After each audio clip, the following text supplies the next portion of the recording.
5 দিন পরে টাকা পাঠান নিচে কারবার টাকাটি কিন্তু অনেক টাকা আপনি এক সপ্তাহ 10,000 টাকা 15,000 তুললে আপনি এক সপ্তাহ চালাতে পারবেন অনায়াসে এবং টাকাটি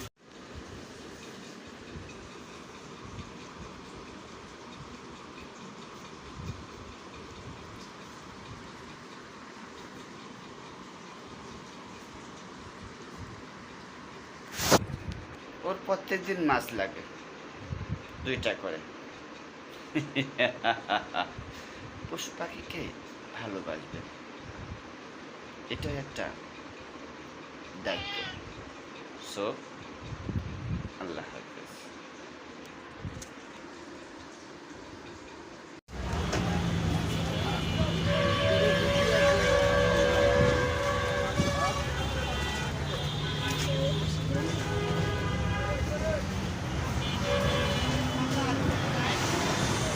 What is this? This is food. ये तो कोई चीज धीरे धास है